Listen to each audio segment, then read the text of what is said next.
नमस्कार, मी श्रुती राहुल TV9 विशेष मध्ये आपलं स्वागत करते आणि सुरुवातीलाच चीनमधून महत्त्वाची बातमी आहे। चीनमध्ये HMPV व्हायरसनं धुमाकूळ घातलाय, त्यामुळे आता भारतही सतर्क झालाय। भारतानं चीनमधील परिस्थितीवर बारकाईनं लक्ष ठेवण्यास सुरुवात केली आहे। चीनमध्ये नवीन व्हायरस HMPVचे रुग्ण सापडल्यानं चिंता वाढली आहे। भारतीय आरोग्य मंत्रालयाच्या अंतर्गत NCDC यावर लक्ष ठेवून आहे।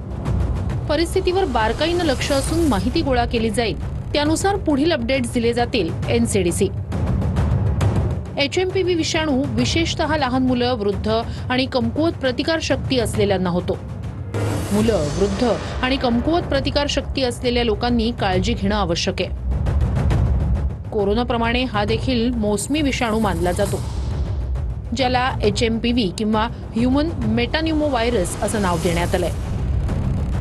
Seasonal influenza, rhinovirus, respiratory syncytial virus, HMPV सारख्या श्वसन विषाणूंच्या प्रकरणात वाढ झाली आहे। सूत्रांची माहिती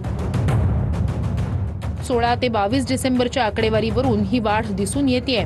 सूत्रांची माहिती हमें ऐसा नहीं लगता इन द सेंस कि यहाँ पे मेटान्यूमो वायरस एक नॉर्मल रेस्पिरेटरी वायरस है जो जुकाम जैसी बीमारी करता है, या कुछ लोगों में फ्लू जैसे सिम्टम्स हो सकते हैं, खासकर जो बहुत बूढ़े लोग हैं या बहुत 1 साल से कम उम्र के बच्चे हैं। लेकिन ऐसी कोई सीरियस बीमारी नहीं है जिससे चिंता करने की ज़रूरत है। इन दिनों, सर्दी के दिनों में रेस्पिरेटरी वायरस इन्फेक्शंस होते हैं और हमारे हॉस्पिटल्स और इंस्टीट्यूशंस इनको हैंडल करने के लिए तैयार हैं। बेड्स की भी अवेलेबिलिटी है, ऑक्सीजन वगैरह की भी अवेलेबिलिटी है। स्पेसिफिकली दवाइयाँ चाहिए नहीं होती बिकॉज इसके अगेंस्ट कोई स्पेसिफिक एंटीवायरल ड्रग्स है नहीं। चीनमध्ये पुन्हा कोरोनासारखं संकट। चीनमध्ये मायकोप्लाझ्मा न्यूमोनी, कोविड-19 आणि HMPV असे विविध संसर्ग पसरले। चीनमध्ये इमर्जन्सी जाहीर केल्याचा दावा देखील केला जातोय।